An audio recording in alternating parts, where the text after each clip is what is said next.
All yours, Rakesh. Are we good Start. to go? Yeah? Okay. Just a second. You're welcome. Before we start off, a couple of disclaimers that I need to give you. First up, challenging the challenges that the time is throwing at us. HPE CSC Bangalore is ensuring the show must go on.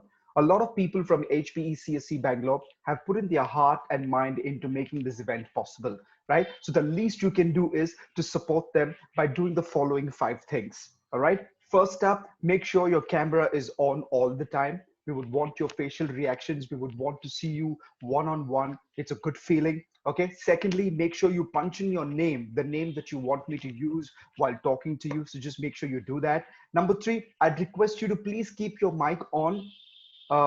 You keep please your mic on mute rather to ensure a smooth flow. Please don't mind because whenever I'm speaking to you one on one, you can unmute yourself. All right.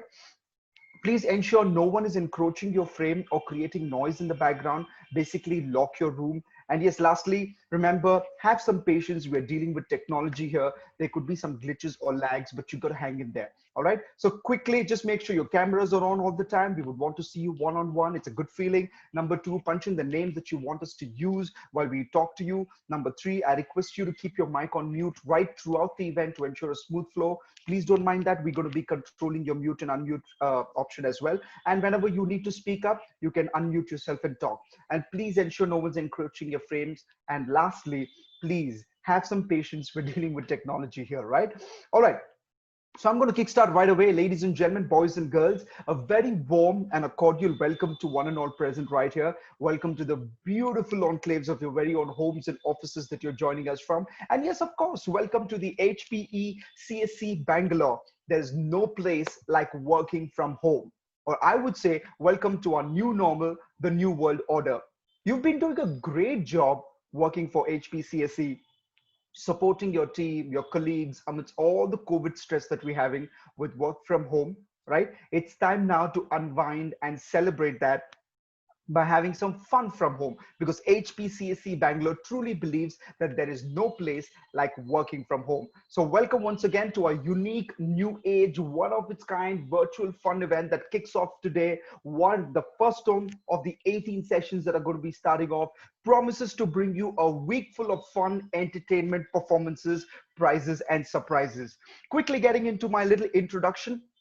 My name is MJ Rakesh, the mic jockey. I've been a radio jockey on a radio station called 94.3 Radio 1. MJ Prithvi and me, we used to host the morning show for the longest time for almost a decade. And right now, a station called Super Hits 93.5 Red FM, Bajate Raho. For those of you who've been in Bangalore and heard radio for the longest time, you will know me better as Professor Ulfat Sultan. Seekho Mere Saath, English Ki To Baat, the radio character, the humor character on radio. That's what I used to script and voice. And if not there, you would have seen me on all these IPL and Pro Kabaddi stages across the country. If you've gone to watch an IPL or a Pro Kabaddi match, the voice that you hear in the background that gets you to cheer, that's me. Yes. And I'm also, for those of you who watch local Kannada television, you would have seen me in last year's Big Boss Kannada.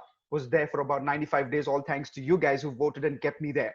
All right. So I'm going to be starting off right away. But before that, okay, I just want you to go to your chat and send whatever greeting you want to the whole of HPE CSC Bangalore. All right, just go to your chat and send a response to everyone. I'm giving you just 10 seconds to do that. It could just be a hi, hello, an emoticon, a line about how you're feeling, a shout out to your team, whatever. Quickly go ahead and send me those chats. I would want to see everyone respond. I want to see a hello from everyone. Quickly go ahead. Send me those responses. Yes, I can see Yusuf Khan. Go ahead. Lovely. It's good to hear everyone around there. Okay, Yatindra says another beautiful day at HPE. Of course it is. Of course it is. Come on. Quick, everyone. Send me your responses on the chat. I would just want to hear you before we start off, just to know that you guys are there, you're listening in. Francis Panat says, good morning all. Of course, good morning to everyone. Quickly, guys, go ahead and send me those responses. Ramesh Kane says, good morning all. Happy Monday. Rajesh Gopala says, hello all, very good morning. You could say whatever you want. You could even send out a cheer for your team. You could just send out a hi. Looking for an amazing virtual experience. Stay home, stay safe, says Sridhar Yala. Upasana Malhotra says, greetings for the day. Lovely, beautiful start for the Monday. Srinivas Binod S says, good morning, all. Lovely. It certainly is it certainly is a very morning. All right, ladies and gentlemen, I'm going to be starting it off right away. Like we all know, there is no better way to start your day than with some laughter, right? Something that's so necessary for the kind of times that we're all in. I'm going to get on board the expert to do this for us. With over 8 years in the industry, he has more than 1,000 successful shows to his credit. Apart from every city in India, his comedy was also well received in international venues like Singapore, New York, Kuala Lumpur, Austin, Washington, D.C., and San Francisco. Ladies and gentlemen, his comedy is witty, clean, simple, and relatable. Our very own Bangalore boy, our stand up comedian. Please put your hands together from wherever you are in front of your screen so that we can see you all. Please put your hands together for Kritharth Srinivasan. Everyone, come on, let's welcome him with a round of applause from wherever you're seated. Let me see that on your screens. Lovely, lovely, lovely. Kritharth Srinivasan, over to you. Hello guys, if you can all hear me, please give me a reaction, give me a shout out, give me something. Come on, yes, all right. I can see you. I can see hardly 3 screens on. It'd be great if you can put your screens on, ladies and gentlemen, because this is not easy. This is not easy. Yes, please put your screens on. Don't be shy. It's okay. I know we're all sitting from our house. I had an excuse to put on a shirt, so that's a good thing for today. Otherwise, I would still be sleeping by now, But it is nice. I can see few people here, few people there. Come on, don't be shy. Put your screens on, because otherwise it's like talking to a bunch of names, and I don't think these names are going to react at all. So it'll be nice to see some laughter, some faces. Yes, can we do that? I'll just give you guys like 10 more seconds. Yes, all right, amazing. I'm so glad some of you guys are listening. Awesome. This is so nice. My name is Kritharth Srinivasan, ladies and gentlemen. I've been a stand-up comedian for more than 8 years now, which is a long time to not be successful, as you all know. Because most comedy people come to comedy shows, the host or the MC usually, like Rakesh doing a great job right now, but like, hey, the comedian today does not need any introduction. So that never happens for me, because I always need an introduction. That's the beauty of my stand-up. And I've seen people like come to my shows for so many years, and they all have the same question, right? They're like, hey, Kritharth, if you've been in comedy for 8 years, why are you not famous? And see, let me just tell you, don't equate, fame to success. Because if I was famous, right, if you come to my shows, right, and who I was, you would be knocking your friends on the shoulder and saying things like, hey, you should check out this guy, dude. He's really funny. I saw him on YouTube.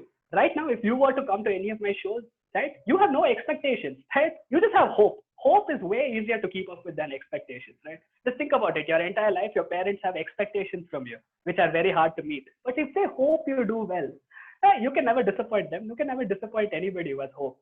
But it's nice to see all of you are stuck at home just like me. I love being stuck at home, man. This is the best feeling ever. Not having to interact with other human beings, this is the best. But there are a few things I miss about this life, though. There are a few things that I miss terribly. One of them is I miss my barber. Now, I know some of you might be thinking, hey, Kritharth, you are bald. Why do you need a barber? I know. Wait a second. Right? Don't jump to judgment so soon. I'll tell you why I need a barber. I need a barber because when bald people lose hair, it is way worse. Because for us, the hair only grows on the sides, which makes us look way more balder. Which is why I need my barber more than anybody else does. Also, if any of you guys are laughing at home, please put your mics on so I can hear you, because right now it feels like I'm just performing to like an endless abyss of no laughter and no cheering at all.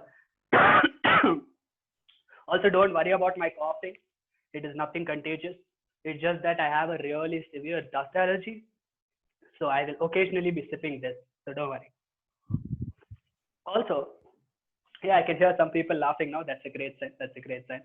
I'll just tell you a few things before I start. My name is Kritharth, like I mentioned, and I grew up in an Air Force household, which means growing up, I did not know what my father did.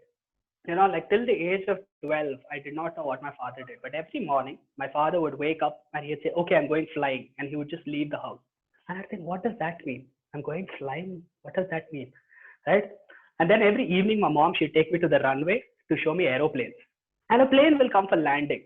And my mom will look at the plane and go, see, beta, that is Papa. That's Papa, beta, that's Papa. And I'd be very confused. I'm like, okay. Then the plane will fly. She'll say bye to Papa. Let's wave at the plane. The plane will fly. It'll come back. I'm like, see, beta, it's Papa. It's Papa. Say bye to Papa. So I'm like, okay, bye, Papa. After some time, the plane will again come back. I'm like, see, beta, it's Papa. Growing up, I thought that aeroplane was my father. I'm like, what is wrong with this man? He's human being in the morning, but he's transformer in the evening. Like, where do the wheels come from? How is this happening? Like, it confused me so much that I had no idea what he did. But at the age of 12, my confusion had to reach its, peak. So I went to my father and I asked him, like, Dad, what do you do for the Air Force? So he told me that he's a transport pilot. Now, I know some of you might not be familiar with the lingo. So basically, a transport pilot is somebody, when there's floods and earthquakes, they send the Air Force to throw food packets. Yeah, so that's what my father did. My dad was disaster time Swiggy. That's what he was. It was nice. It was great knowing that that's what my dad did. Because this is the same man who my entire life told me, Krithat, remember, never throw food. And I'm like, you hypocrite. You tell me not to throw food, but that's what you do for a living. You go out and throw food from an aeroplane. I throw it in the dustbin. Same thing, right? And that's the beauty of the Indian household, ladies and gentlemen, that we are very, very close in relationship with our home food. Can you guys agree? Yes. I know so many of you are not on mute yet. So I'm going to give you guys an option to like send me a chat message or react using the react feature. So that I know you're listening. Can I get some reactions? Yes. Yep. Okay, I got one smiley face, which works. But that does not mean just one person is listening. Can I get some more reactions? All right, one more, two more.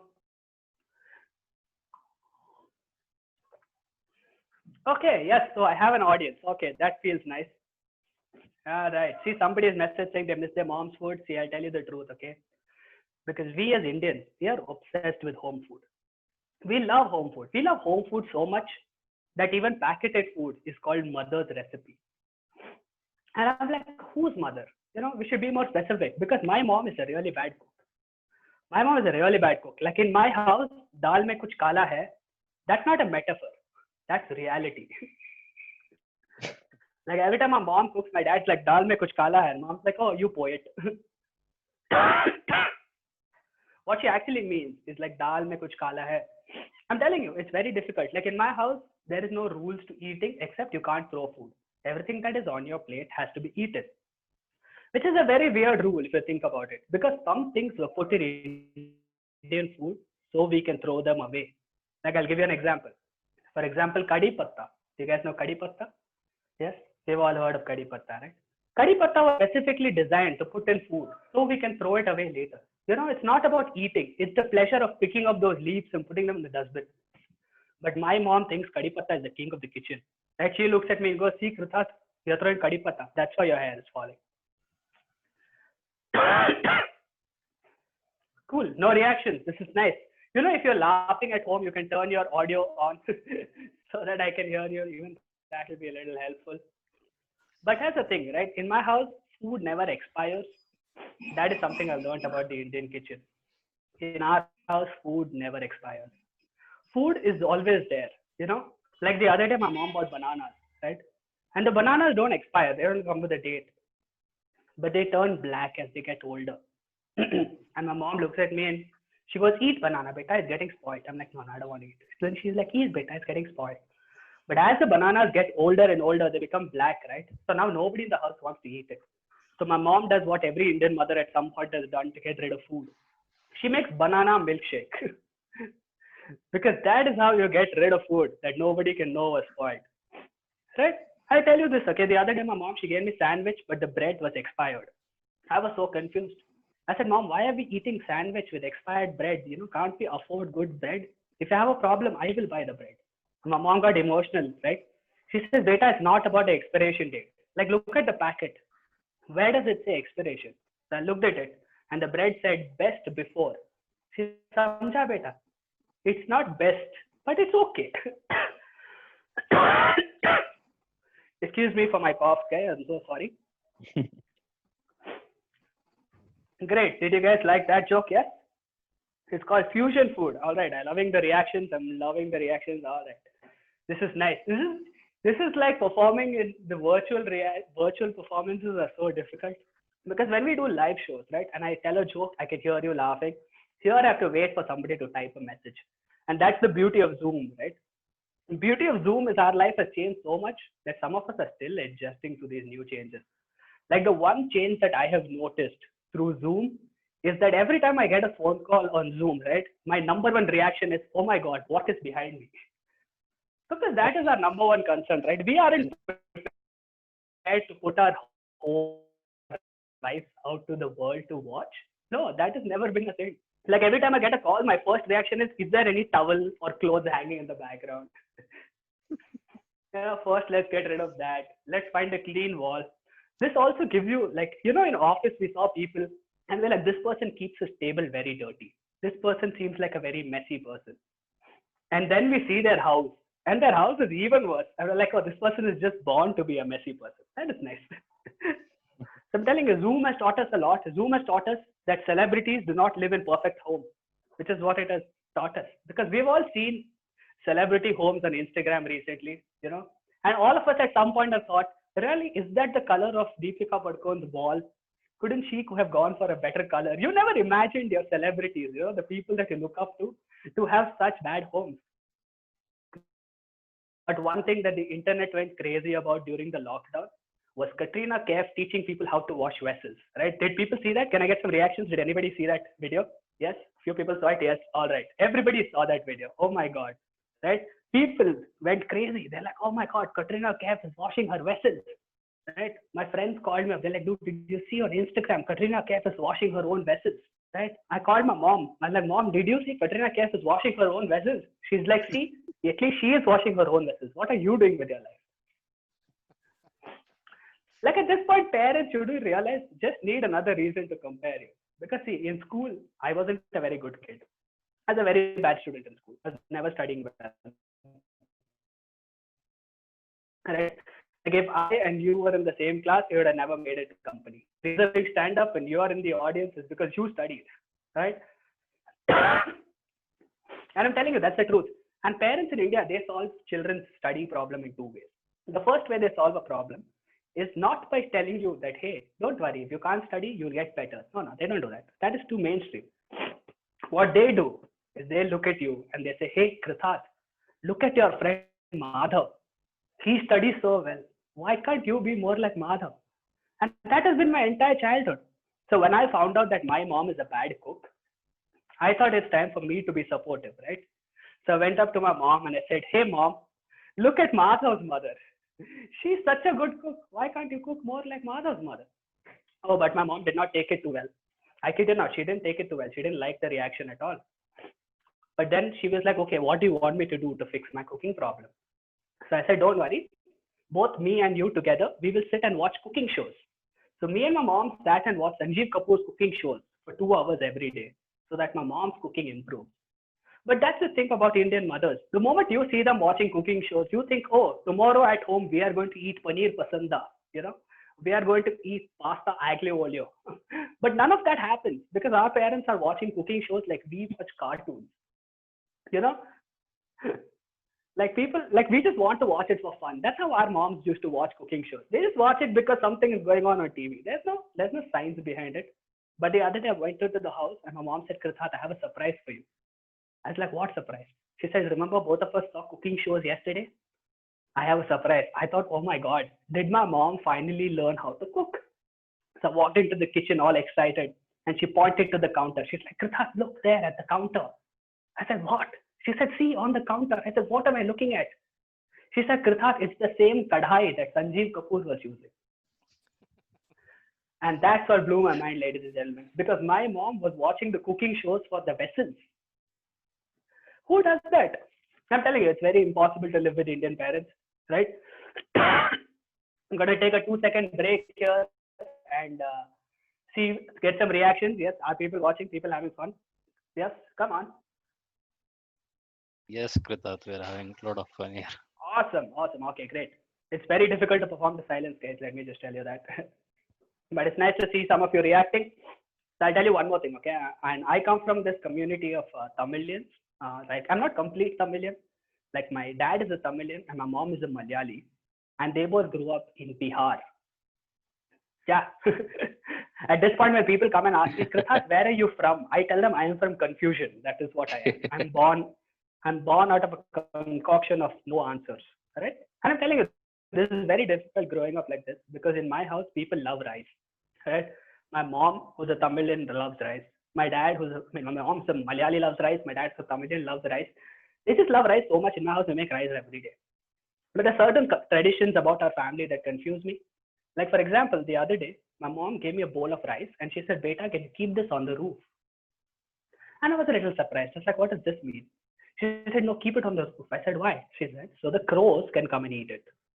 And I thought, why are we giving food to the crows? That's when she explained to me that the crows are actually our ancestors.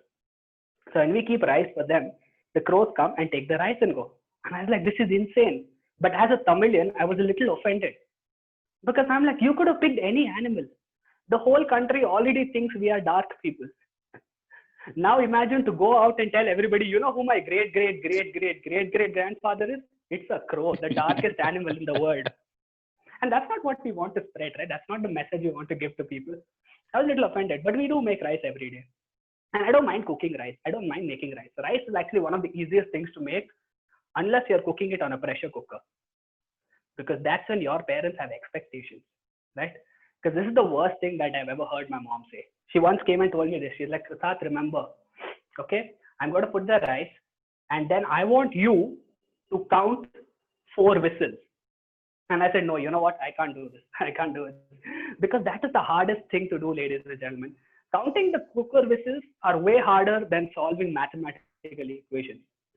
Because the thing that you're trying to count is also the thing that is distracting you. It's like watching a horror movie, you know? Like you know that the murderer is behind that door. But they never open the door. They always build suspense. It goes dun, dun, dun, dun, dun, dun. That's what a pressure cooker is, right? It doesn't just blow up. It goes and you're like, okay, come on, pressure cooker, let's do this. Pressure cooker, like, I'm like, come on, cooker, let's do this. The pressure cooker goes. I'm like, good, but that is only 1. Now we still have to wait for 4. So I keep waiting, and the pressure cooker goes. And then it goes. I'm like, all right. Hey, that's 2. Only 2 more, right? After that, the pressure cooker does something really weird that all of us have been confused by. The pressure cooker goes. Now, at this point, we've all had this thought where we're like, is that 3 or is that 2.5? Should I leave it for 1 more? I don't know what to do, mommy. Which is what I'm telling you. Counting pressure cooker whistles is the hardest job in the world. You could be the top software engineer in the country. But even when you go back home, you are going to have trouble counting pressure cooker whistles. And imagine the pressure to count pressure cooker whistles. I think that's why it's called a pressure cooker, just for the pressure to keep count. You know, and we as Tamilians make so much rice. I think that is the reason why Chennai Super Kings motto is Whistle Podo. It's not because of anything else. It is because of that pressure cooker. You know, that's what I'm telling you. And that's the most beautiful thing I've seen about pressure cookers, right? Because the pressure is too much. Because imagine if I count wrong, if I, this common person, counts wrong, my entire family has to starve. Do you realize the pressure? If I counting 1, 2, 3, 4, if I do that wrong, my entire family has to starve. You know what the worst part is? Not just my family, even my ancestors have to starve. Like my great grandfather is already reached. Like, hey, today lunch didn't come. I'm like, yeah, Krithak doesn't know maths. That's why. You should never have maths, right? I like people's reaction. This is great. The show is finally turning around to be what it is. I like that you guys are listening and clapping at homes, I'm hoping. So I have at least another 10-15 minutes to go, but please hang on. I have some more interesting insights on life to share with you. As you guys I mentioned, I am losing my hair, which is life-changing, as the men might know, right? Some men have flawless hair, and those men I don't like, right? Because that's the thing about losing hair. The moment you don't have something, you will see it everywhere else. Like, just look at it right now. Everywhere you go out, you see things that you want to have, right? And imagine hair. That is so common. Everybody has it. Like, I live with a roommate, okay? My roommate has hair till here, and it's a guy. Right? I have a guy roommate who lives with me and has hair till here. He spends every morning 20 minutes combing his hair. 20 minutes. He just spends 20 minutes every morning combing his hair. Like he combs his hair so his hair looks good. I comb my hair so it looks like I have hair. That's my point, right? Then I put a little bit from this side, I put it on this side. I'm like, hey, nobody will know. I'll wear glasses on top. People will think I have a lot of hair. No, I don't, guys. I'm completely bald under these glasses. These glasses are hiding my one insecurity. Right? And that's what I'm telling you. People deal with hair loss very inconsiderately. They don't look at hair loss as a real problem. Because I went home and my mom is like, oh, Kritat, you're losing hair. Now no girl will marry you. I'm like, what do you mean no girl will marry me? She's like, no, women look for men with hair. I'm like, they also look for other qualities that I don't have. So don't worry about that, All right, sorry about my cough. That has been the only thing that has been distracting me throughout the show. But you guys have been nice enough to not put too much attention to it. You know how sometimes we look at photos from back in the days, especially when you go to our parents' house. Now that we're all stuck in our home, we're looking at old photo albums, right? And all of you feel nostalgic. They're like, oh, look at those college days. Oh, look at those school days.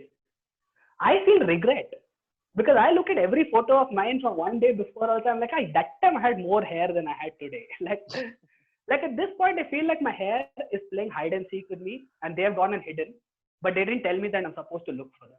Like that's what it feels like. Like I think the only person more disappointed about my hair loss than my mother is my barber. My barber just hates it because he can see that his customer who comes month after month will one day stop coming. It's like, oh shit, that is one less customer for me. Right? My barber is clearly disappointed every time I go back to him. Like he's progressively more pissed off than the last time. Like the last time I went to my barber, he looked at me and he said, sir, you should maintain your hair. He's telling me like this is my fault. Like I'm not putting enough water. That's why the plants are not growing. Like how your gardener tells you, he's treating me like that. That's when my barber finally broke his silence. Okay. And he said, sir, I'll give you one great advice. You should do this thing called hair therapy treatment. Okay. Now, first of all, that's the biggest scam of the salon industry. So if any of you on either of these calls get your barber and he says, person, you should do hair therapy, don't do it. Okay. First of all, hair therapy is a very misleading name because I thought therapy means he'll take me to the other room, sit me down, and then he will talk to my hair, like therapy. He'll like, come on, hair, you can grow. What is your problem? You can do whatever you want, but it was nothing like that, guys. It was a 6,000 rupee shampoo. And before we did it, he said, sir, you should do it. It will change your life. He said, it will change my life. But it did change my life, guys, because now I'm not just going bald, but I'm also going poor very fast. All right, guys, you guys have been a great audience. I'm going to leave you with one last joke. And my last segment is about the thing that we love the most.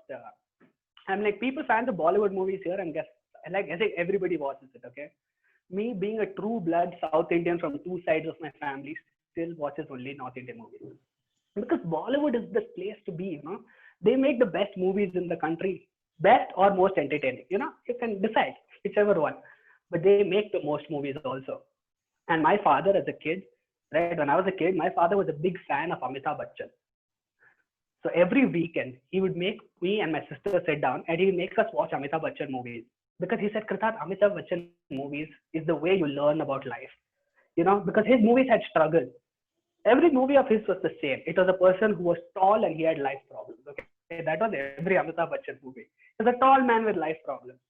Right? Every Amitabh Bachchan movie, he's like, I came to this city with 10 rupees in my pocket. And I'm like, oh, for dusra pocket mein 1 lakh hoga. That's what my thinking is. Like they never disclose how success can come from 10 rupees. But I used to watch a lot of Amitabh Bachchan movies growing up.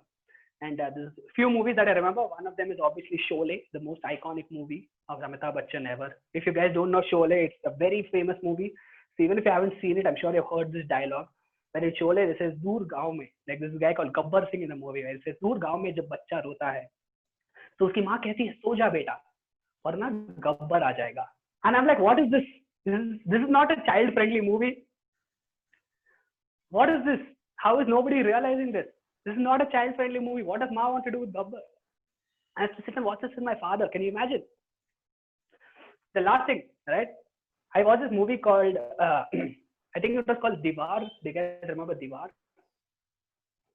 Some of you do, some of you do. No reactions? Yes? Okay. Somebody replied saying Shole Kebab. That's very funny.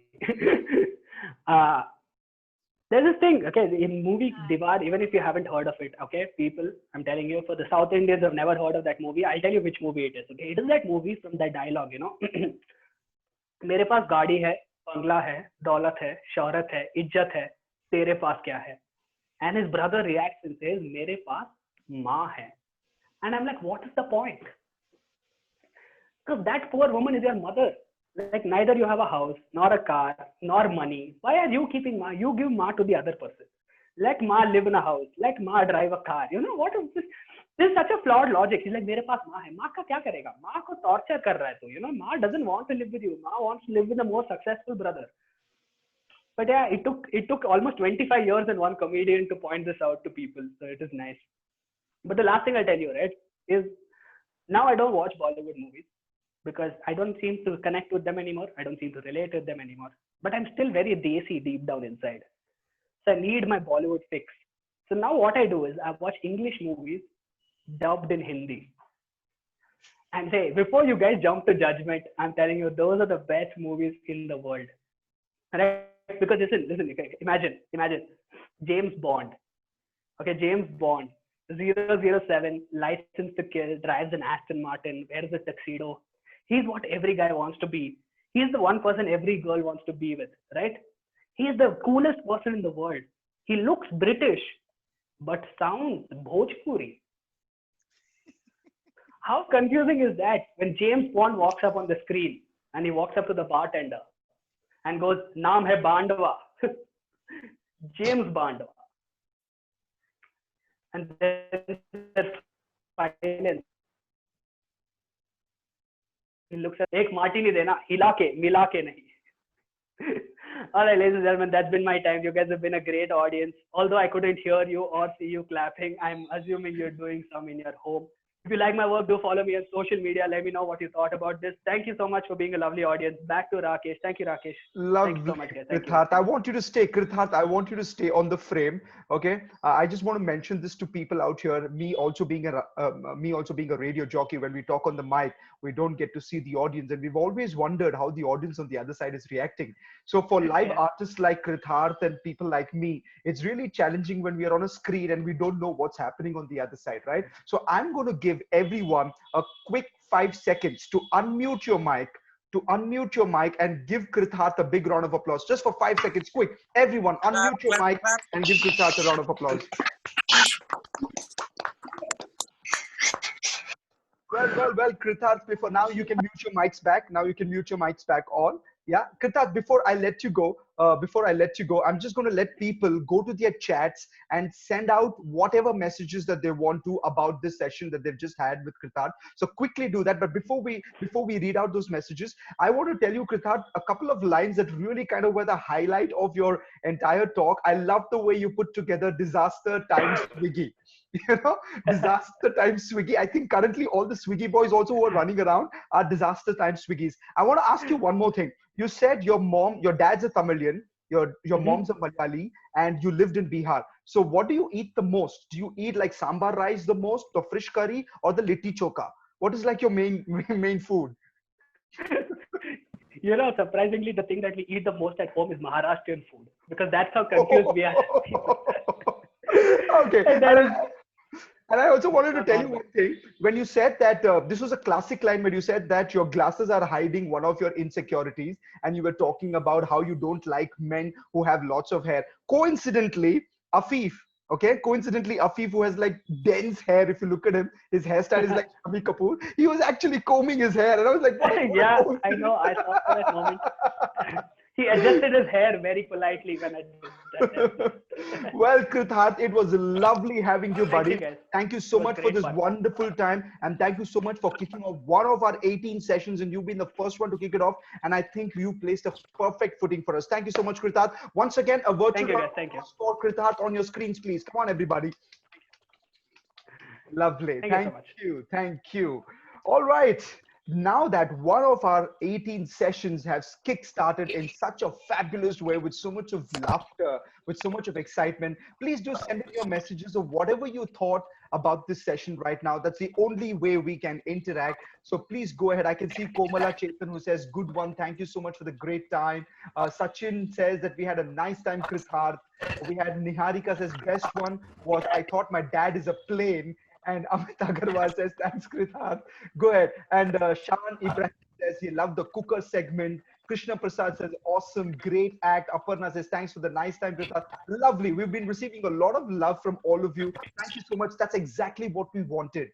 In the kind of times that we're all in, we want to, obviously, you guys have been working really hard, supporting your teams and your colleagues by doing work from home. This is what we thought we should do by having some fun from home. And at HPCSC Bangalore, we truly believe that there is no place like working from home. We want to make this the most enriching and the most fun experience for you in this entire week. Right now, what I'm going to do is, ladies and gentlemen, without any further time, I'm going to be introducing my next, not like an act, if I may, the times that we surely do need a regular dose of encouragement, inspiration, and power, right? Apart from the laughter, of course, which we just had. Bringing you just that is another Power Pack session hosted by a man who I'm about to introduce. With over 20 years of experience in every aspect of work, he's an award-winning entrepreneur, speaker, and results coach. Founder of Mindscope Consulting, a top 10 innovation-driven learning and consulting firm. Some of his programs are the only ones of their type in India and globally, for instance, using golf for leadership, football for team dynamics, animals for emotional intelligence, and simulated war games for strategy and leadership. Oh God, this sounds all so exciting, and I'm all waiting to hear him. Ladies and gentlemen, with a round of virtual applause on your screens, can you please welcome Afif Ahmed? Please unmute yourself for 5 seconds, and let's hear a round of applause for Afif Ahmed, please. Come on, everyone. Come on, come on, come on, come on, come on.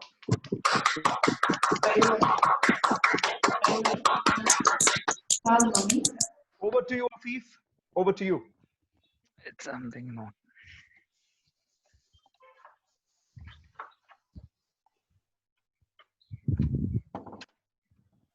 Afif, can you please unmute yourself and go ahead? You're unmuted, I think. Yes. Please go ahead. We can talk to you. Yeah.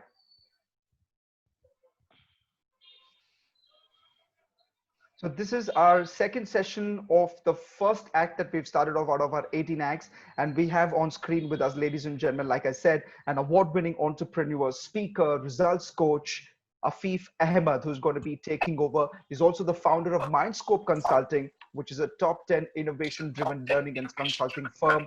And like I said, in times like these, we surely do need a regular dose of encouragement, inspiration, and power. Bringing you just that is a Power Pack session right here hosted by this man. Welcome, Afif Ahmed. Over to you, sir. Great, thank you, Rakesh. Now, I'm not sure if you can hear me. We can hear you. You can? Yes, we can hear you. This audio seems to be a little distorted. Yeah, but the audio seems to be a little disturbed. Okay. Just give me a quick confirmation if it's okay now. If you could just unplug your headphones and put it back, maybe it's just some wiring.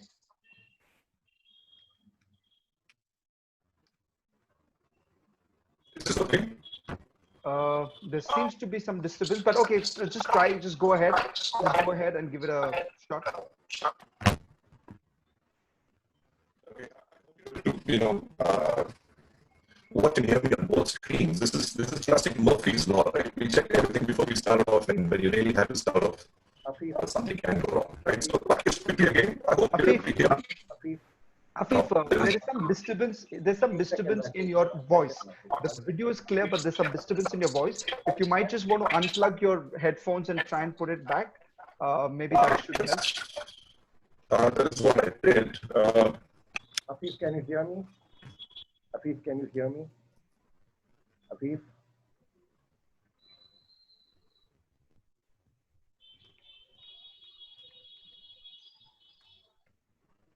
Yes, Afif, go ahead, give it a shot now.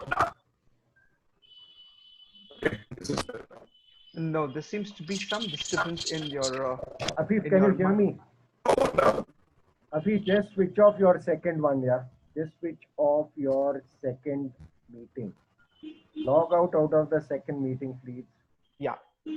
Log out Is this of any better? second Afif, just log out of your second meeting. Just log out of your second meeting. Yes. That should probably solve the issue. Have you just log it out? Okay. Can you try now? After logging out of the second meeting, just go ahead and speak. Is this any better? No, there seems to be some issue with your audio. I don't know what that is.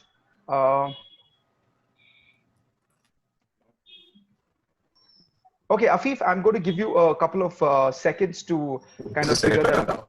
now? No, there seems to be some disturbance in the audio, Afif. Okay, Afif, I'm going to let you figure it out. Figure it out while I keep the crowd engaged. I have some gigs for them. Just figure this out in the back end with Arvind and with the console, and I will come back to you. All right? All right. So all those who are tuned in right here, since we're going to give Afif a couple of seconds to figure that out, I just wanted to spark up something right here. Just like how Kritarth spoke about his childhood days and how he's been brought up and all of it, right? There is this one question that I've always wanted to figure out. Okay, each of us here, if you know, each of us here have been hit with something weird in our childhood, right? Either it's a balun or it's like a brick or my mom, I still remember my mom has thrown an entire packet of milk at me, and I just felt like I've had an abhishekam after that. So each of us at some point in time in our life, we've been hit by something weird. I just want the audience here to go ahead and respond and tell me what is it something weird that you guys have been hit with, and also share that little thing, that little incident where it happened. I want you to respond. For all you know, if I find it something really interesting, I might want to give away something to you. All right. Okay. Kavya Banerjee says that she's been hit with a flying chappal. As much as this sounds a little crass here, I'm just going to let it be. Okay. Kavya, go ahead. I want others to respond as well. Come on, guys, quickly. You say whatever that you've been hit with. Niharika Mittal has been hit with a balun. I think balun is like the given. The balun is like the official hitting instrument or a hitting substitute instrument for moms actually to use, right? It's like a substitute of a weapon. And Komal Shinoy says she's been hit with broom. What? Satya Narayanan says he's been hit with an idli. Really, I want to know this. Satya Narayanan, can you just unmute and talk to me and tell me, how did this happen? How can someone hit you with an idli? Yeah, it's just a funny incident. When was this? How it happens, right? Tell Yeah, me.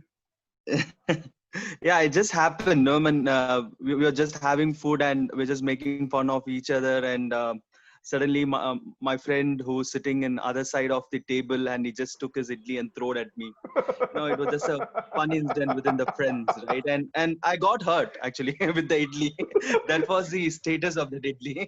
You know what? I think Satya Narayanan, idli, apparently, if someone trying to hit you with it, it's not going to hurt you. It's only going to bounce back, right? And idli is like the softest thing that you can actually throw at somebody because it's never going to hurt you. If nothing at all, it's just going to be a little slimy and sticky on your body. It'll just give you that feeling. But great stuff. Okay. Am I audible?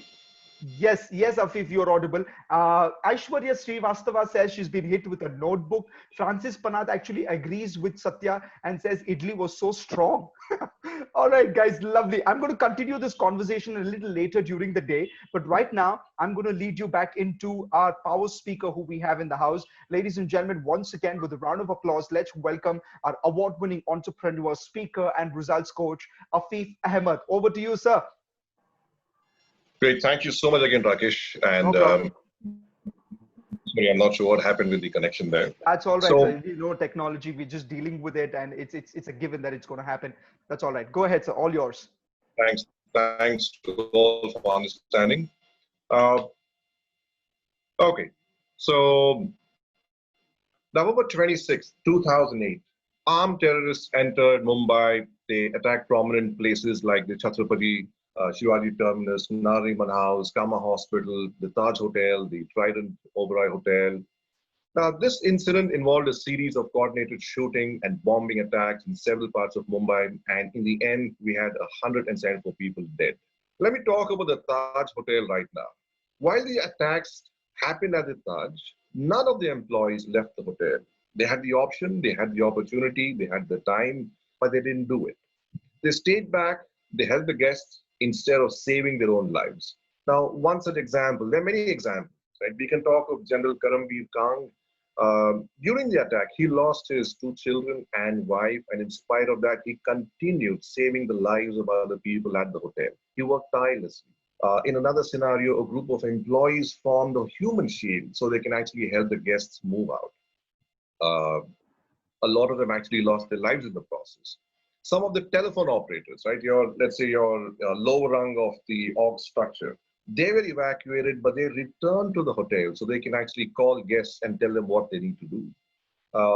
So there are a lot of such incidents here. There is this incident of Malika Jagat, a young management trainee who helped a VIP guest who were a target group for the terrorists. She helped the VIP guests, CXO level people, to calm down, control the nerves. They coordinated during the in the dark, and she managed to save 60 to 65 lives. A captain of the hotel, Thomas George, he escorted more than 54 people out of the hotel through the back door, but he was shot when he was trying to leave. When he was the last person to leave, and he lost his life. Dozens of workers, which included waiters, bus boys, room cleaners, who knew every back exit of the hotel and all the paths to the hotels. They chose to stay in the building under siege until the guests and the staff were safe. Right now, we started off with a brilliant comedy routine. So my objective is not to bring any painful memories back. No, that is not the intention. But let's go back to the Taj real quick. What each employee at the Taj did was almost unthinkable. It's extraordinary. It's almost superhuman. We're not talking of trained security forces. We're not talking of martial artists. We're not talking of rescue operators. We're talking of people who, regardless of whether they were at the bottom rank or the top level in the organization, they helped save lives. They showed leadership. They put the ultimate risk out there, which is their own lives at stake. Now, question is, how does one manage to reach that level of loyalty and dedication in what they do? Looking at the Taj employees, right? Some of them have even argued that they're in the hospitality segment, so they managed to do that, or it could be the culture of the organization. They were experienced staff. But let's look at this. There are a lot of people who were management trainees, new hires, and many more like that, right? So it's definitely inspiring and deeply thought-provoking, right? Now, like I said, I just wanted to start off with that story and try to understand what actually gets somebody to be able to do that. It was spontaneous, it was not planned, it was not coordinated within the staff. So what makes it worth for you to do what you are doing? And Rakesh, I might need your help in just reading out the chats. I'm not able to look at the screen right now. Okay, in case there are any chats. Do that. Sure, okay. I'll do that. So I'll do that. What makes it worth for you to do what you're doing? Is there something that is missing? How do we find the answer? Now, the important question is, what questions do we ask ourselves? How do we find greater purpose behind what we are doing? And can we enable other people? By other people, I mean our families, co-workers, and even our managers, people that we probably look up to, definitely report to find their purpose. Yeah. Now, I like to focus a bit on the whole concept of greater purpose and why it is even more relevant today, in today's age and time, and also with the current situation that all of us are facing right now. I'm going to start off with an interesting story of a young man who felt he had the answers to everything, right? He felt he knew everything, but he also felt a little unfulfilled in life. So he used to talk to a lot of people as to why there's unfulfillment. So somebody said, why don't you go to this monastery for a while and perhaps spend some time and you might get some answers to your questions. So he goes to the monastery, and they have a routine in the monastery that you wake up in the morning, and every morning all the monks would open their books and they start reading. So he was also given a book So he opened a book and he started reading, and in no time, because he's a fast reader and he knew everything, he was able to finish the book in no time. The next day, he saw that the monks opened a book and they started reading the book. And he saw that it was the same book, the same author, the same stories, the same scenarios. So maybe he thought, okay, perhaps they missed something. I probably also missed something. So he, started reading that book again. Yeah. So, and this happened every day, right? Until he reached a point where he didn't know why people are reading the same book over and over again. So he went to the head monk and he said, listen, I think there's something wrong with your people there. They seem to be doing the same tasks, reading the same book over and over again. But I've seen it, 10, 20 times. It's the same story and I know everything. So the head monk said, relax. Do you see that river there? The guy says, yes. Take this basket. And the basket was dirty. It had a lot of things in it. He said, take this basket, carry water from the river and fill it in this drum over here. So this guy was thinking, I think the head monk has lost it, because how do you, fill water in a basket, because all the water is going to leak out, and how do I fill this drum? He said, anyways, head monk has said it, so let me not argue. Let me just go ahead and do it. So he ran to the basket. He picked it up. It was dirty. It had a lot of colors to it, brown, black, everything. He goes to the river, picks the water, and obviously, since it's a basket, everything just falls off. And he runs, nonetheless, he just runs all the way to the drum, and a few drops fall. And he looks at his master, and the master says, carry on. So he goes back to the river, lifts, gets a few drops, again runs back, again does that, and again, he does that so many times, and he just throws the basket down and walks up to the head priest and says, hey, listen, I think you've lost it as well. Yeah. How do I fill water in this basket which has holes and transfer it into the drum? So the head monk says, forget the water, forget the drum. What was the color of the basket when you started off? He said, well, it was, dirty. It was black, brown. It had a lot of spots in it. What's the color of the basket now? He said, it's bright brown. Do you expect the basket to become so clean while your focus is more on, filling the drum there? He says, no. He says, well, that's exactly what happens. We do not know what happens to us, what gets cleansed out, what is a certain area of our life that we suddenly start to understand a lot more when we go back and do the same thing over and over again. When I go back to the same book and I read it with a latest experience of life, or some new thought, I get to understand something else from the same book. Yeah. So his master was able to talk to him about a few things, about aligning your purpose, your actions, finding a greater drive to what you're doing, right? And eventually, when you find purpose, you find realization. Just like how the head monk was able to give a different meaning and purpose to what this young man was doing, right? Many times, we find purpose and true meaning to what we do or wish to do much later in life, and sometimes never at all. Now, imagine when you start your relationships, your careers, your jobs with purpose. This is something that is not taught in families, it's not taught in schools and organizations. We definitely do not find this in our engineering and medical books, right? Now, imagine when you have an interview and, I'm sure a lot of us ask these questions, or we are asked these questions during interviews. Where do you see yourself 5 years from now?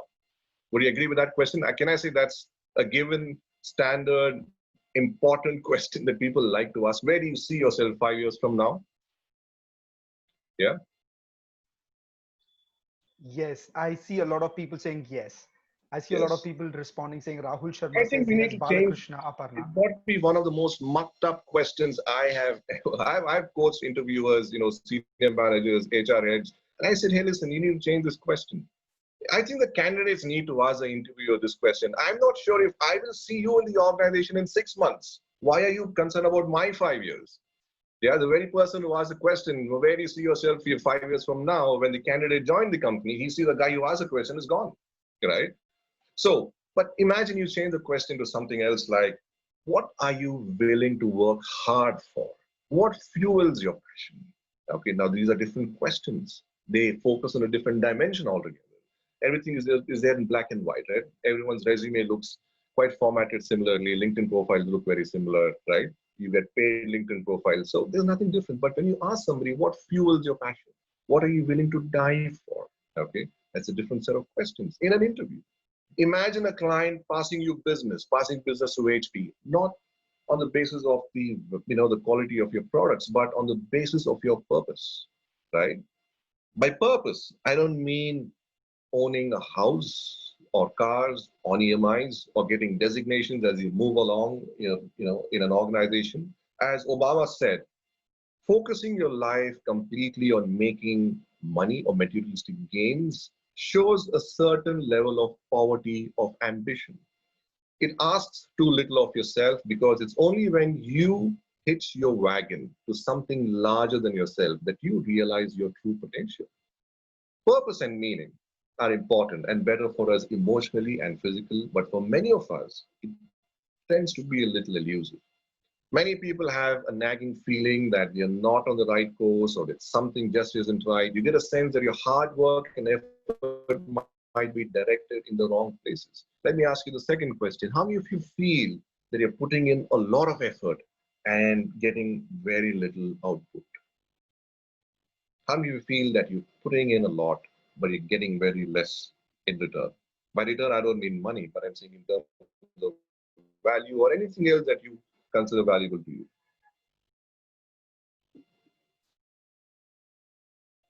I do see some people responding saying yes, they do feel that. Great. Thank you Niharika, so much for Sachin. that package.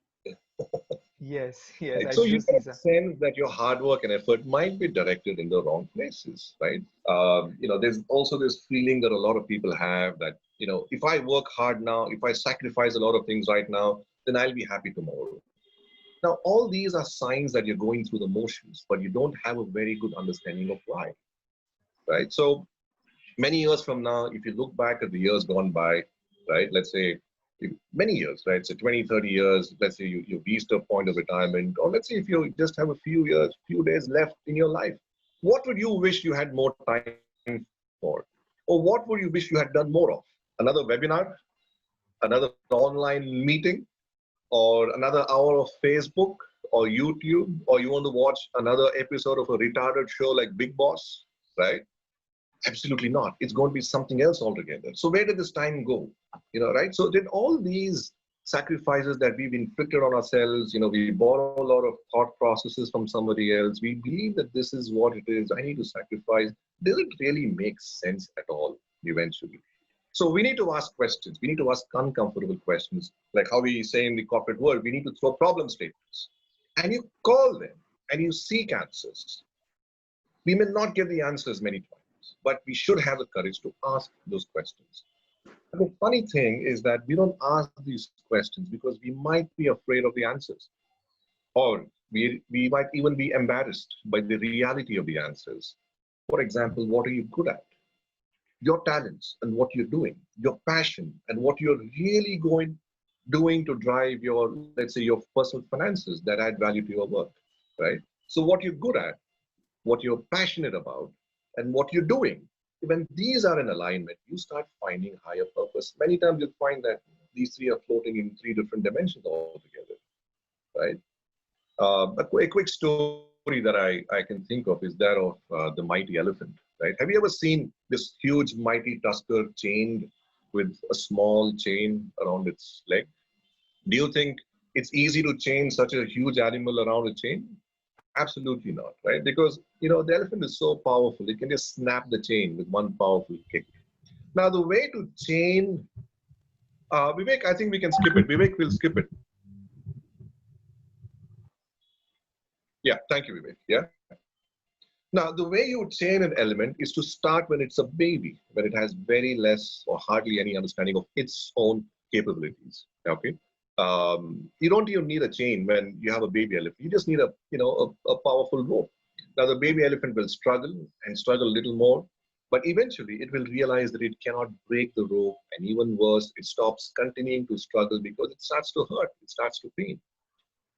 Gradually, the the pain and the memories of the pain tend to be a little stronger. The struggles tend to be a little stronger in its mind, and it accepts that the limit imposed by the rope or chain is permanent, and there is no use struggling against it. As the elephant grows up, it becomes the most powerful mammal on land, but the chain in its mind remains. And so the chain on its legs are never broken.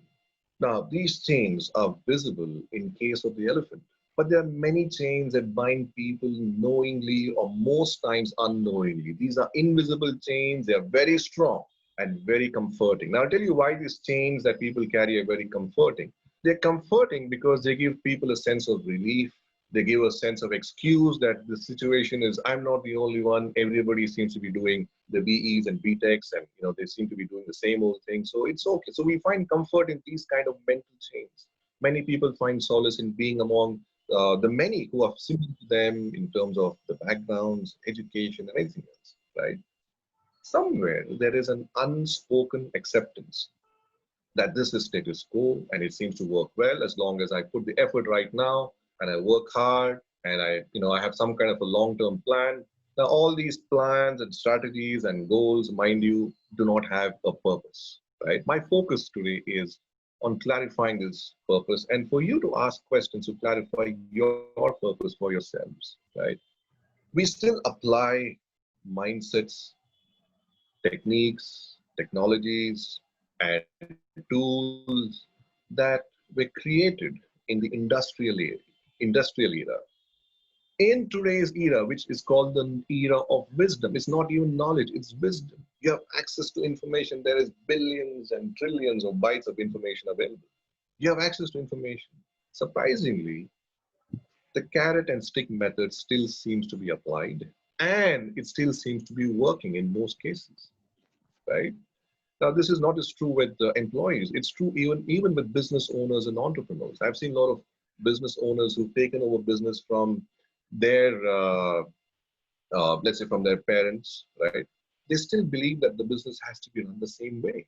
A lot of people, a lot of employees, even in their, pursuit of their education, in what they're learning, I've seen a lot of people jump into the AI bandwagon, or earlier it used to be, some other bandwagon, right? Without seeing the purpose around it and aligning that with your capabilities and talents. I call this a stimulus and response mode. Okay. For instance, when somebody cuts you in traffic, let's say, you're driving to work and, you're calm and composed and somebody just cuts you in traffic. We see that happening quite a lot in Bangalore, right? You have these three guys on a bike with no helmet, right? They just come right in front of you and they apply their brakes and they just vanish. Now, they have done their job and gone. They leave you flustered, right? They leave you in a different state of mind altogether, right? So something triggered, something happened on the outside and it changed your state, right? So that's, you're responding to a stimulus, right? Going back to the same, this example of the traffic, what happens to us in traffic situation, if we apply that in what happens in what we do on a day-to-day basis, be it at home, be it in social circles, and definitely in professional circles, a lot of these are just blind responses to a stimulus that is created elsewhere. But when you pause, have the freedom to choose, then you start creating a new paradigm for yourself. You are able to find purpose and you're able to find a better response to the situation, right? Now, I asked you a question earlier, how many of you feel that you are capable of doing a lot more than what you're doing right now, right? I'm sure this question would have 100% response that yes, I'm sure all of you would respond and say, I am capable of doing a lot more than what I am doing right now. That's your purpose, a greater sense of direction. There's motivation, there's synergy, and it has the 4 dimensions in alignment. What are these 4 dimensions? Let me start with the 3 most popular dimensions. Dimension 1 is your body, where you live, right? It's the only thing that you can say that is completely yours. You own it, your body, your mind, your heart. Let me start with these 3 dimensions. Now, each of these dimensions, they are intelligent. They have their own level of intelligence. Now, let's look at the intelligence of your body. We are looking at 7 trillion cells, as Stephen Covey puts it. 7 trillion cells in your body are working in brilliant, incredible, complex precision, right? Imagine if you had to remember and ask yourself, hey, did I breathe just now? Hey, did my heart pump properly just now? Imagine if you had to keep checking on your body, every 10, 20 seconds. That's not going to happen because your body works as a brilliant and beautiful machine, okay, without your conscious effort. Now, what you do with your body is to get what you want and where you wish to be, you need to control your body through discipline, or you need to take your body through a series of discipline efforts and activities. Think of a musician, think of somebody who plays a piano. And when you look at someone, when you look at a musician, let's go back to the pianist, right? He has disciplined, or he has, the pianist has disciplined himself or herself through years and years of practice and is now capable of creating that magic on the piano. Great achievers develop their physical energy into through a process of discipline, right? So we shouldn't deny reality. We should accept that on my path to achieving my goal, I need to put in certain level of sacrifices to my body and take it through a process of discipline. You need to accept that the sacrifice entailed in doing whatever it takes eventually takes me to the vision that I've created. I will come back to the vision in a bit. Now, only the disciplined are really free. Okay, you'll find the level of control a martial artist has, or someone who's from the defense, the level of control that they have over themselves, over their thoughts, over their actions, because they have taken their body through a series of disciplined actions. By practice and practicing discipline, you can also create a series of multiple choices. When I talk about being free or having a sense of freedom, it's all about having multiple choices. You're not stuck with one dimension or one option.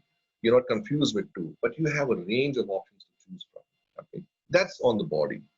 The second one is the mind quotient or the intelligence quotient. Now, this is driven by vision. We can't see vision. Would you agree with that? You cannot see vision. That's like an oxymoron by itself, right? Vision is applied imagination. Okay, let me repeat. Vision is applied imagination.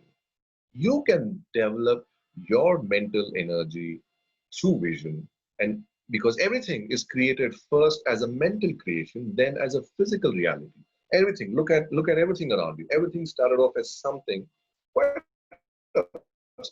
obscure, but then it was quite clear in the eyes and the mind of the person who created that vision, right? You may not be able to see it literally, but you have a very strong sense of it. You can call this, like what we say is the eye of the mind. Okay. Now, let me ask another question. How many of you feel that your colleagues, your peers, are capable of a lot more than what they are doing right now? I'm not asking about you, but have you noticed within your family members or your close friends or within your work circles, have you noticed that certain people are capable of doing a lot more than what they are doing right now? Yes? Yeah, thank you. I see a few responses. Yes, yes, everybody's responding actually. Yes, Satyanarayanan, absolutely. Vijay Kumar, Divakar, Sachin, Sriraj Nair, Priyanka. Yeah, everybody says yes, Afif. Fantastic, right? How are you able to spot that? Right? That's the third eye, right? Right. So even being able to see the potential in a fellow worker is an attribute of vision, as this is oriented towards the future and you have a strong sense of it. Okay. Now it's very possible that someone or many people in your life found you to be capable of doing a lot more than what you thought you were capable of doing yourself. And I'm sure you'd agree with that. You were doing something, somebody says, hey, hang on, I think you can do this a lot better, or you are capable of doing a lot better. They motivated you, they inspired you. So someone else's vision of you gave you inputs of what your own capabilities were that you never understood that about yourself. Imagine being able to do that for yourself again, and also being able to translate and transcend that into everybody that you connect with, right? So your mental quotient, your IQ, is driven by vision, by seeking, by learning, by growing, developing. It's focused on making a better version of yourself. Let me repeat that. The IQ is driven by vision, and it's driven by the sense of making a better version of yourself every moment. Third dimension is emotional quotient, right? I've done a lot of work. In fact, with HP, I've worked with the senior leadership team. I worked with my team and me, we worked with close to 3,000-4,000 employees on this very concept of emotional intelligence, right? Seems to be the buzzword, right? So it's all about self-knowledge, self-awareness, social sensitivity. How do you interact with others? How are you able to empathize? Do you have this ear that tends to listen, with empathy, right? And are you able to communicate successfully, right? And I think in times like this, it becomes even more important, especially with your clients, with your family members as well, right?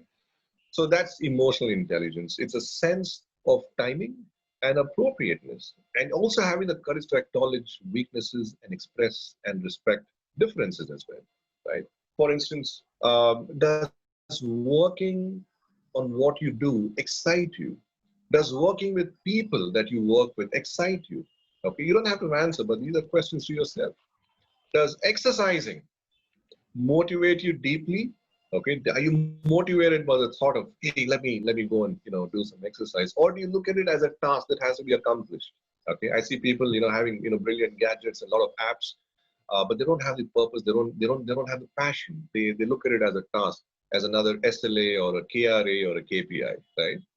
So EQ is where you relate what you're doing with the passion around it. Are you passionate about what you're doing? Yeah. Just like what we've seen in the Taj employees. A telephone operator is passionate about not picking up calls and saying yes, no, and I'll connect you to so and so. No, is passionate about the outcome of a job. Okay. A quick example that comes to mind is in John F. Kennedy's visit to NASA. And he went to the men's room and he saw the janitor and he asked the janitor, what do you do? Now, what do you expect a janitor to say? Janitor would say, you would expect the janitor to say, okay, I mop the floor and I clean, I make sure the place is nice and tidy. The janitor said, and this is quoted in a lot of, you'll find this online, right? So the janitor said, I am busy putting man on the moon. The janitor of NASA said, when the president asked him, what do you do? He didn't say, I'm cleaning toilets or, I'm keeping the place spick and span. He said, I'm busy putting man on the moon. Can you imagine the passion with which he does his work? How the relevance that he finds with what he does on a day-to-day basis, right? These were the three dimensions: your body, your mind, and your heart. The fourth one is something that gets overlooked, right? And we don't really include this in our world of KRA and KPI and SLA and job descriptions and a whole lot of other personal elements. The fourth element is called the spiritual intelligence. Okay, now let's not move towards God and godliness and religion. No, it's got nothing to do with that. Spiritual quotient is our drive for meaning and connection. Why and what? Why? Finding deeper purpose. We use this to develop our longing and a capacity for meaning, vision, and value. This is what allows us to dream and to strive. This is what leads you to be creative, right? This is what makes you less fearful. Now, you could be on the battlefield, you could be a doctor conducting surgery, or you're in front of a computer doing what you do, coding, or whatever it is that you do. You're not afraid of taking risks because you are free. You're driven by the sense of having found value and you're connected with what you've figured out as well, right? Now, IQ, EQ, the body quotient. Now, these can be found in almost every, life being, right? Even in systems that, humans are creating right now, you'll find that certain quotients of artificial intelligence, as we call it, are also picking up. Higher mammals show greater levels of emotional quotient. But the spiritual quotient is unique to human beings. This is what sets us apart from other beings and also amongst ourselves, right?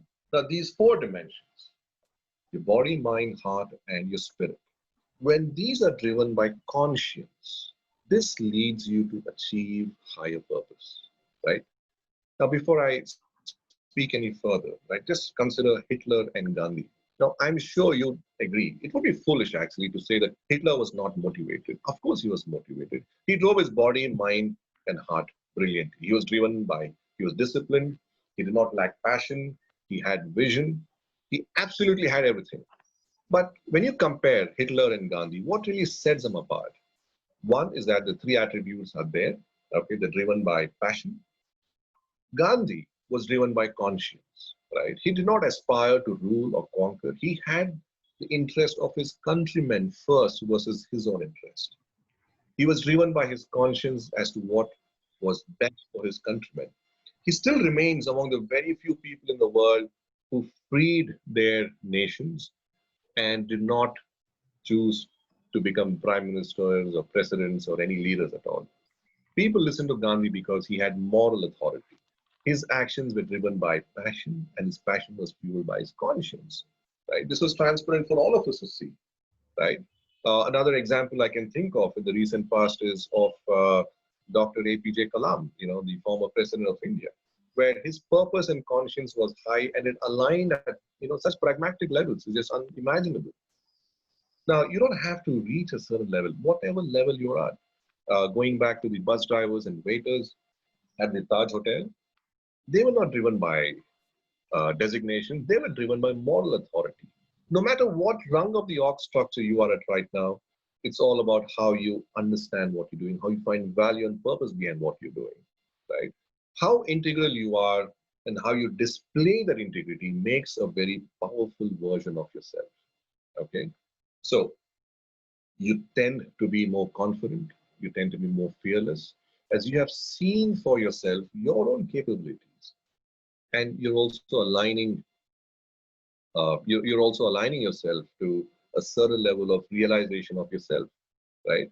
Now, like I mentioned earlier, there is no external KPI or there's no external motivator. There is no carrot and stick funda for this, right?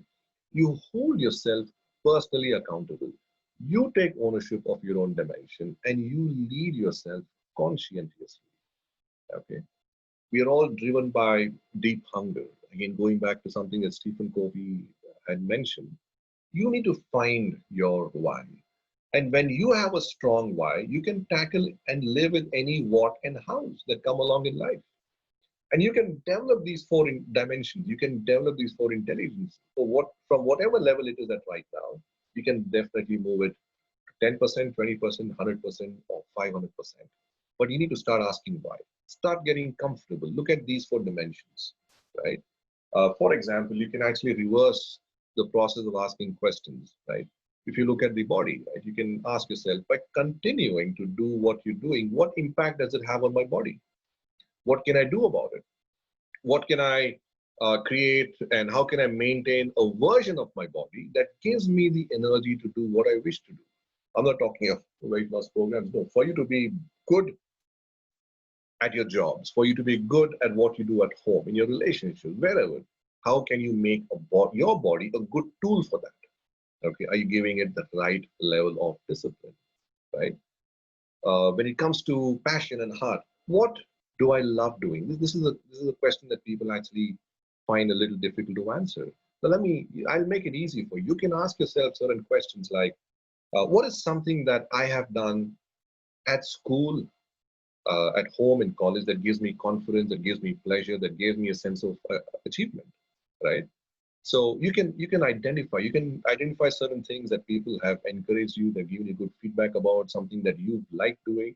Start asking those questions, write down those answers as well, right? You don't have to start applying everything immediately. But my first, my first request to all of you is to start asking those questions, right? How can I create a better version? How can I make sure that I'm a more credible and integral version of myself?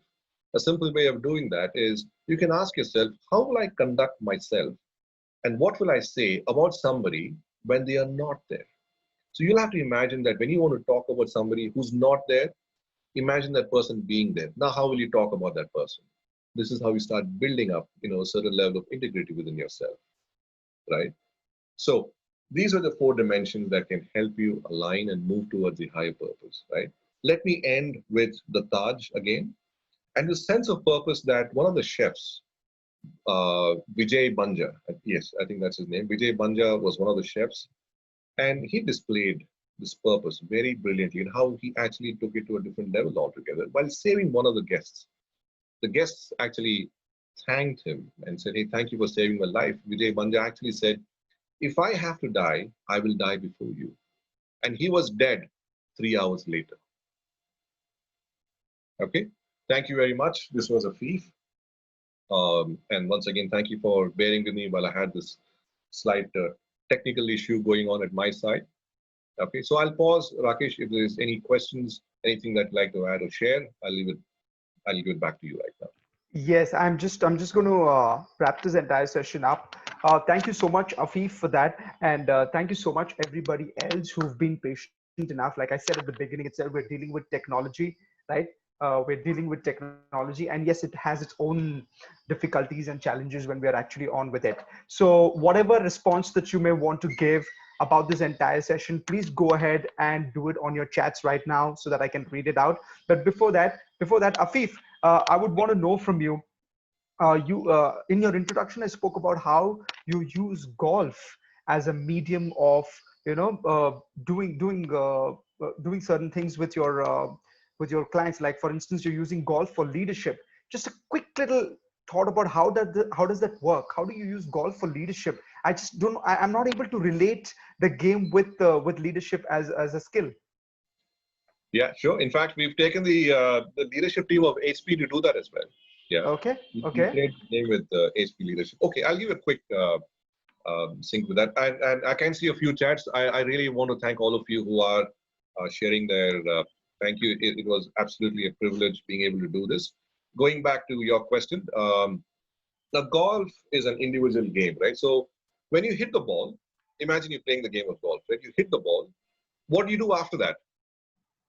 You go and hit the ball again. Yes? Yes. So technically in golf, you have no opponent, right? So you're playing against yourself. If you look Yes. at a game like tennis, you hit the ball, then you wait for the opponent's response, and then you play the game. Now, the dimension that a game like golf brings in is your language, what you think about, what you say to yourself, what you do from one shot to the other shot is is what we understand, through the process of individually what you go through.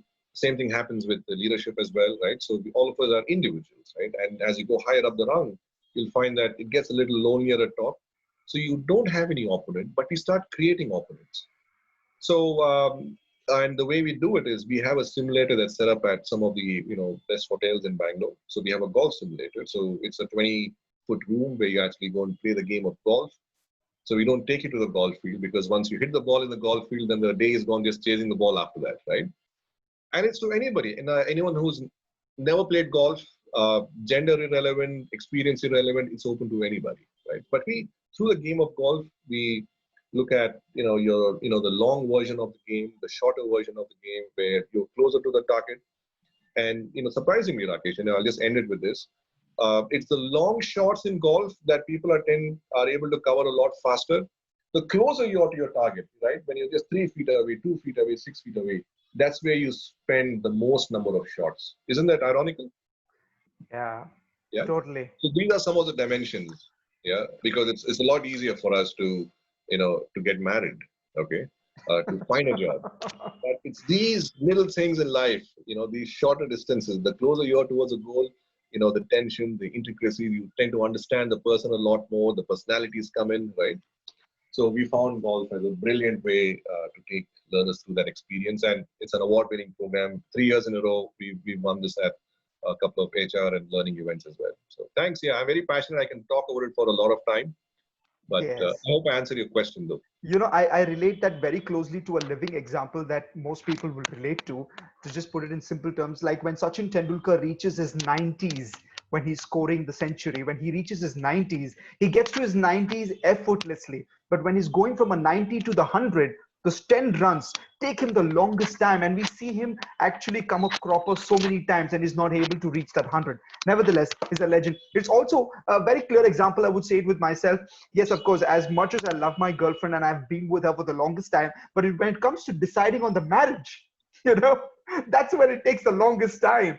I'm spending more time deciding about the marriage than the amount of time I've spent with her as a boyfriend and a girlfriend. So I totally relate to that. I see a lot of responses that have come in here. Niharika, Vijay Kumar, they're saying thank you so much for the wonderful motivation.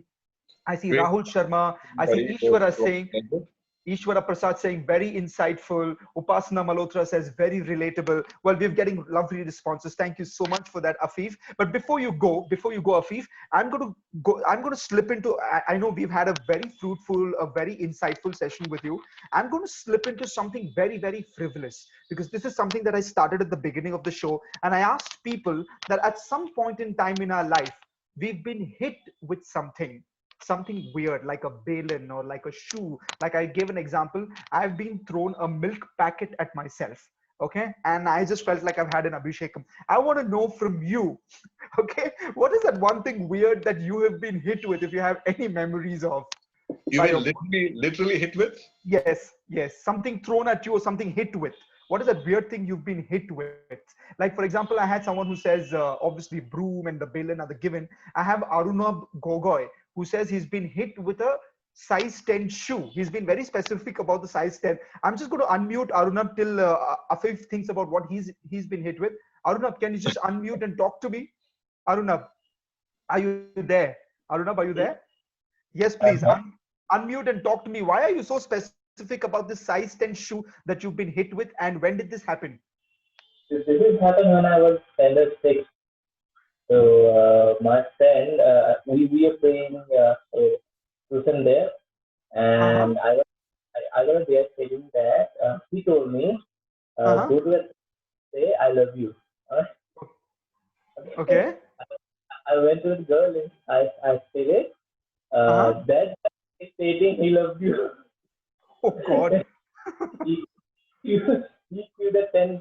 He generally wear that size 10 shoes, and he. Okay. Thank you so much for sharing that, Arunab. Sweet memories, but definitely not sweet for you, though. I'm sure. Afif, do you have anything in mind? Have you been hit at all? I'm sure, guessing the kind of insightful man that you are. Yes, yeah, I can. You know, I've been hit with a fist. Does that make sense? So I'll tell you a funny thing. I was hit by a fist, and I'm saying by a fist because I have nothing against that person. Okay. On the basis of mistaken identity. Okay. Okay. My name is unique. Okay, my name is Afif, and this happened in school. I was in my 10th standard. I was the school captain, and so my name is Afif, and it rhymes with 4 different names like Asif and Atif and Hafiz. In fact, I saw a few chats calling me Atif. My name is Afif, Afeef. So on the basis of a mistaken identity, and 2 of us looking somewhat alike, tall, long hair, whatever description you want to give us. I was punched while I was, playing cricket, while practicing cricket. Someone just walked up to me and punched, and then they realized that it was a wrong name. So I was hit by, yes. I still have a small chipped tooth as proof of that, So. Oh my God! Was it that bad a thing that it broke your tooth off? And the guy who hit me is my client today.